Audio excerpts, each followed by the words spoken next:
banyak ini tokoh yang mulai mengatakan bahwa nanti itu tak akan ada presiden ke-8.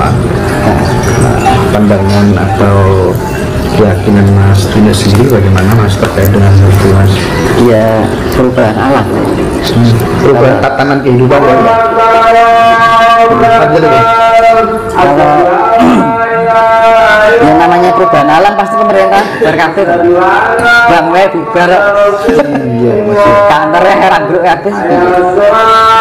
Personelnya apa masih ada? Yang lanjutkan ya orang yang kan ada saatnya alam semesta ini menyisakan lawan, menyisakan yang bertahan.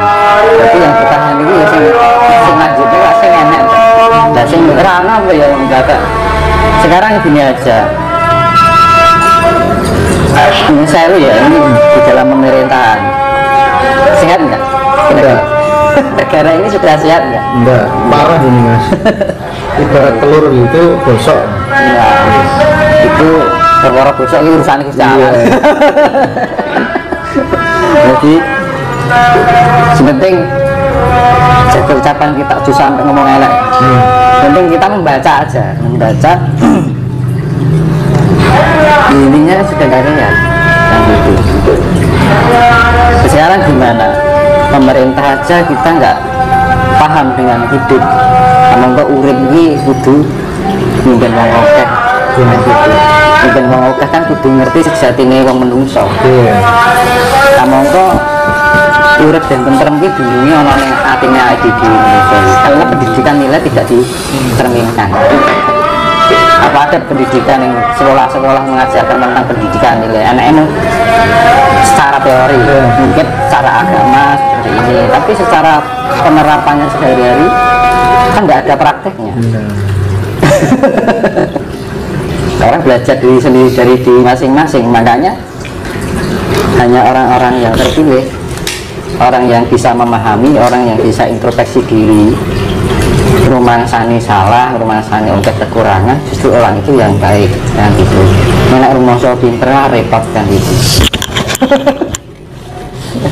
Orang kalau rumah saya pinter itu kan berarti egonya yang dikedepankan malah apa itu.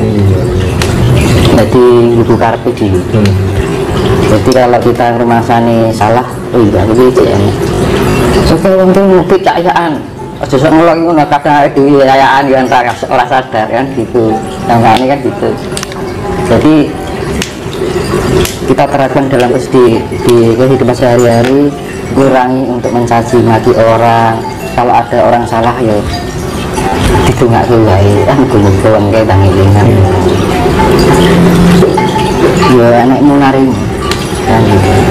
Mendoakan ini positif. Itu dengan sendirinya kita akan menyatu dengan alam. Jadi tujuannya alam itu sifatnya ya, semesta itu sifatnya tuh asih, damai. Itu aja, nggak usah lain. Kalau orang bisa mendalami dua ini, asih menuju kedamaian, ya wis, itu akan menjadi kesuksesan dalam kehidupan yang sebenarnya. Meskipun orang baik, tapi ketika kemudian dia tidak bisa menyatu dengan alam, tetap dia akan nggak masalah. Baik itu ada dua kemungkinan, baik yang tersadari atau memang karena sifat. Kalau baiknya itu kita benar-benar menyadari, oh kekurangan, aku masani ini juga.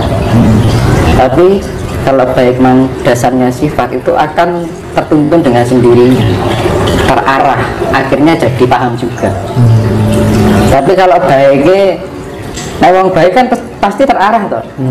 Nah baik tapi ngelarani hati ini wong, aduh aja. Kadang-kadang, oh luput karena tidak tersadari mau kan gitu.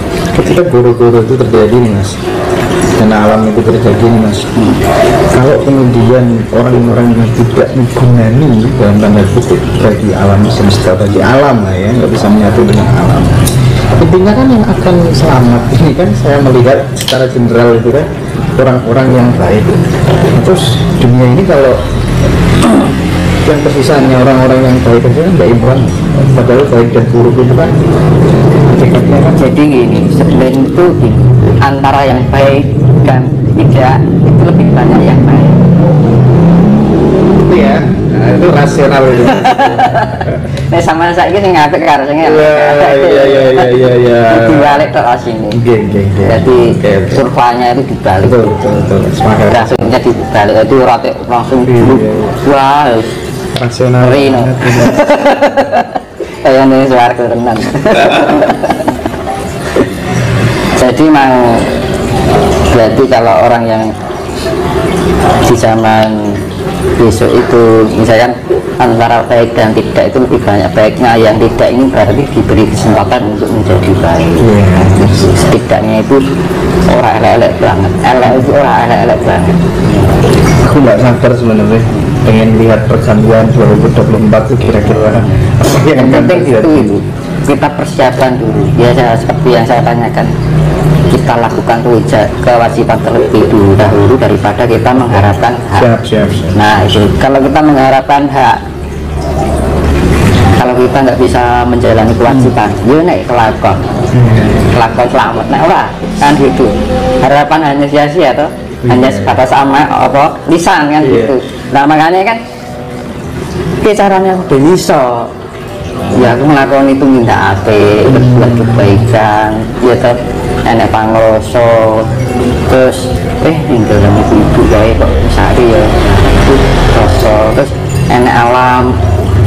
Misalkan ada teman saya itu dia tuh bikin bibit, jadi bibit tanaman itu ya dia bikin sendiri, sudah besar ditaruh di tempat-tempat itu ya nanti jadi pohon rindang. Itu bukti rasa cintanya pada alam semesta. Saya bumi tidak di sini bumi ya di penak. Apa pernah ngerti karo bumi kan gitu, Wujud konkretnya kasih terhadap alam. Tapi saya teringat ini cerita tentang Romo Barada itu mas, dan katanya utangnya sampai 500 juta, dan kemudian izinnya Bunda Ratu melukis Bunda Ratu. Itu ceritanya gimana ya mas? Coba mas. Awalnya itu Romo itu dulu Romo itu apanya panjenengan gitu? ya sudah seperti saya anggap bapak saya sendiri. Karena itu tadi hidup itu perjalanan orang kan macam-macam ya, sama macam-macam lah. Dulu itu pengusaha badai di Bali. Nah karena mengirim barang di luar negeri, kebetulan pas nggak tahu perang apa itu, bawa beberapa koin ke kontainer di luar negeri, kebetulan kena bom barangnya sebagian. Akhirnya kan itu joli barang kancane kan. Akhirnya dia terus lari ke Jawa, dia pokoknya topong rame karo menelusuri pantai selatan dari arah timur ke barat sampai pokoknya niatnya ditunjuk para leluhur dan bisa ngarutang kan membalikkan itu. Akhirnya sampai Parangkusumo yang ketemu Ibu Ratu, tak lukis tujuannya Di Parangkusumo ya, terus akhirnya melukis ya, kebetulan anak buahnya Pak Sarno itu Pak Murdiono gitu, Pak Murdiono ya iyalah, akhirnya bilang kebutuhan itu 500 juta, akhirnya dibeli 500 juta kan dan setelah itu akhirnya melanjutkan perjalanan spiritual sampai sekarang. macam Ya macam-macam misalnya spiritual itu. Jadi bilang diperjalankan ya. Mas, nah kalau gini, kan banyak orang lihat tayangan spiritual Jawa ini kan bermunculan banyak banget. Nah, terkadang orang ini kan bingung mau niru yang ini, nanti sana persepsinya beda lagi, sini rumus lakunya beda lagi. Nah, Intinya kan om, gimana itu mas? suwung itu ya kayak saya tadi loh, saya suwung. Saya orang mikir kono kini kiwatan mulai sing kancane saya ora tak gagas. Nek sing teko kan berarti ora karepku kan gitu. Berarti karepe kono. Nek karepku kan berarti aku beli pamrih. Iya. Berarti nek pamrih berarti urung iso suwung. Nah gitu. Misalkan gini. Ini soal rezeki ya. Ya. Rezeki kan orang materi kok ya. Iya. Semua namanya rezeki itu sesuatu yang membuat hati kita senang ya rezeki. Iya. Oh, saya pikirin rezeki duit. Duit, ya Mas ya.